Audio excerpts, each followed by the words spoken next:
Welcome for a new video on the Vijnana Bhairava Tantra. Today we will see verse 94, verse 94. First in Sanskrit. Om cittādyantaḥkṛtir nāsti mamāntar bhāvayed vikalpānām abhāvena vikalpair ujjhito bhavet.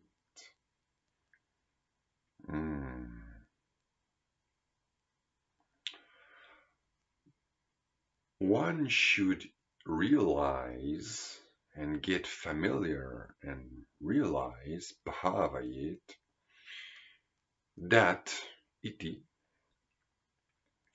mamāntar inside me, nāsti, there is no cittādyantaḥkṛtir, there is no inner organ, there is no inner faculty, inner power, cittādi, such as the mind, etc. Such as the mind, etc. One should realize that inside me, that, quote, inside me, direct speech, inside me there is no mind, etc. There is no inner organ. There are outer organs, such as the five senses and the five organs of action, such as the taking, walking, etc.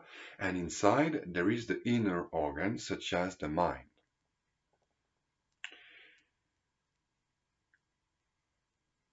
Abhāvena, because of the resulting absence, vikalpānām, of thought constructs, and because the result, the effect of the inner organs, such as the mind, the result, the effect of the mind, the product of the mind is the constructs, mental constructs. That's why we call them mental, because they are constructed by the mind.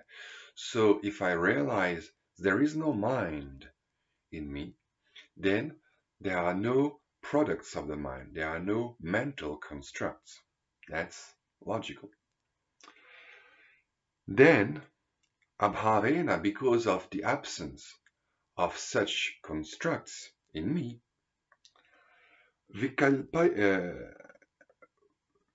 bhavet, one will become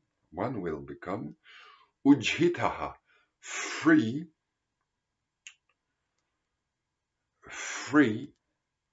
vikalpair, from thought constructs. And here vikalpa means also choice and doubt, in the sense of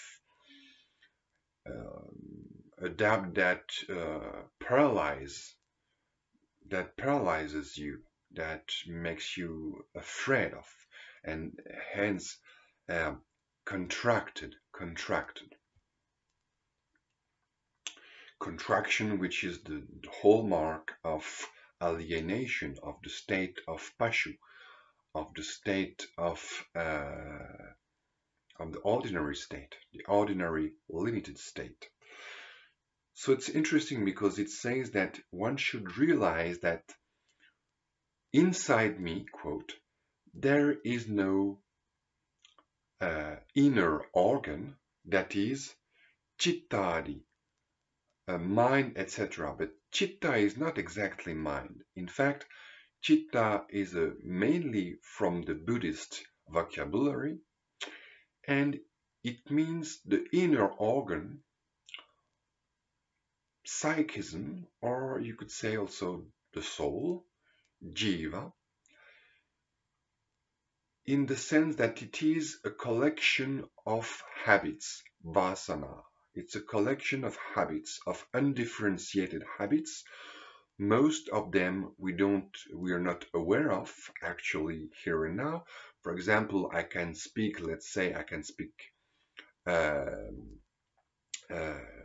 German, but here and now I am not aware of those habits. They are not actually there. They are there potentially. If you use the vocabulary from Aristotle, which would apply quite well there. And so citta is the collection of all the undifferentiated habits left by past actions, outer and inner, and undifferentiated means that we are not actually clearly aware of all of them now. So it's the collection of all memories.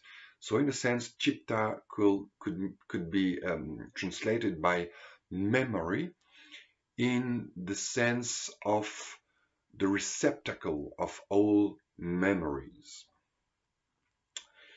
And so it is what continues when we go to sleep and stays there in an undifferentiated state, and it reawakens partially according to the need of the moment when we awaken in the morning, in the next morning, so that we can take up our activities again with some degree of continuity, and that we do not start from zero with at each morning, like we start almost from zero when we take birth.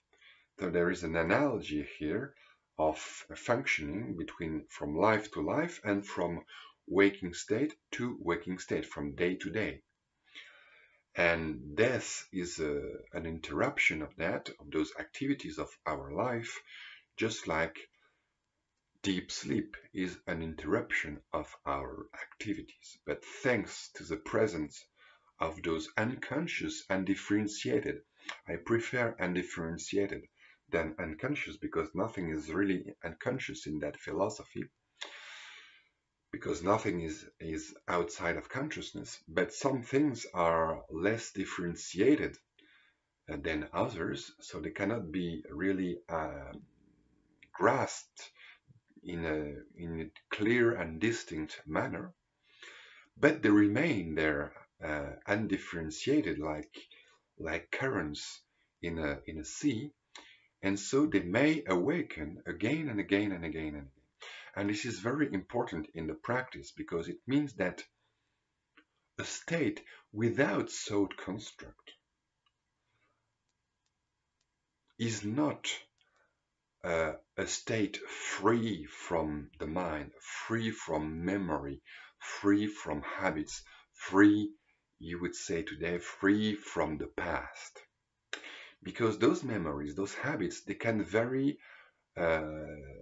be there, remain there, dormant, in a latent state, in a potential state, in an undifferentiated state, in the background, like undercurrents in the sea, and they can arise anew at any time.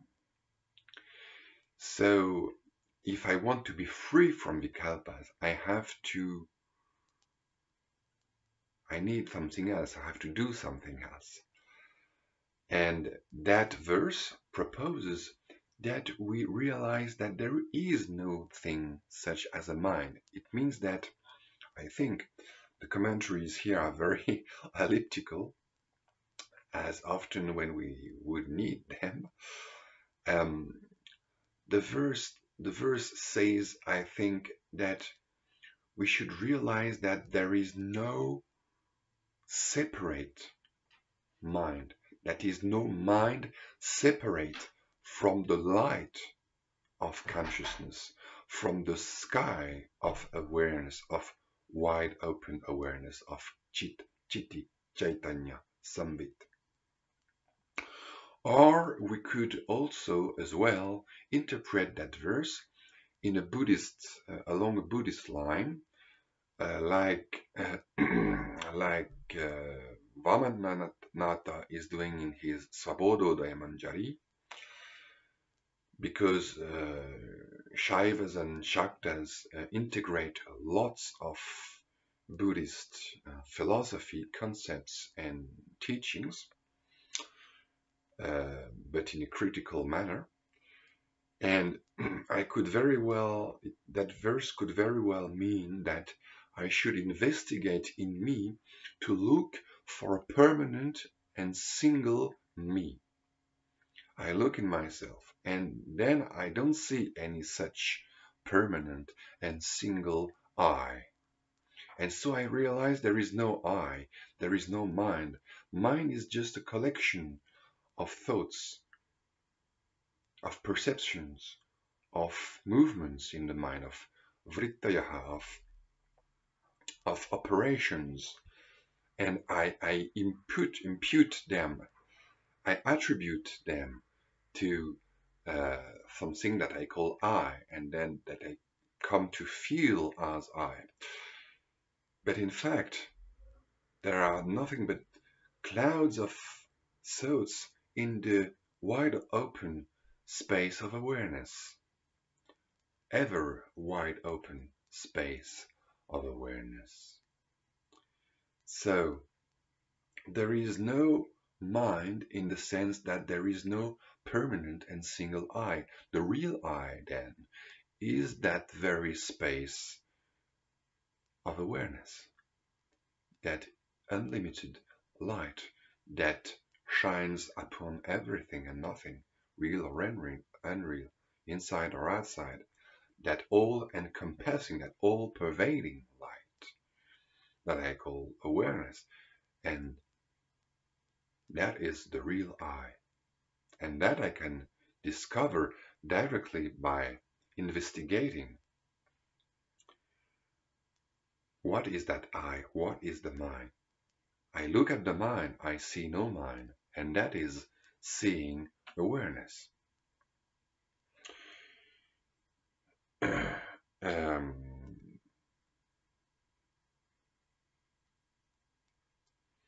Well, the commentary here is really short, and the one by Ananda is a little longer, but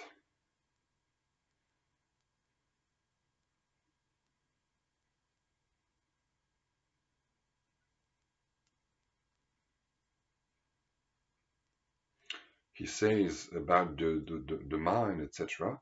Asti api nāsti eva. Even though there is really not. Okay, but he doesn't explain exactly what that means. But certainly that conviction brings a peace of all those thoughts about is there a mind, is there not a mind, and a peace about objects, vishaya uparamat.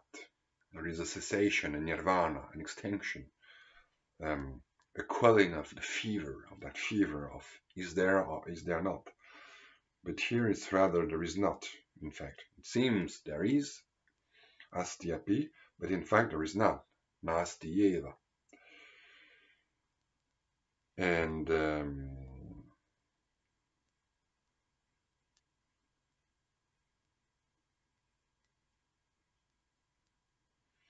so, and Shivopadhyaya says it's quite like some materialistic, reductionistic, illusionistic points of view like Dennett nowadays, who say that there is a body, but there is no one inside the body. There is no ghost in the machine.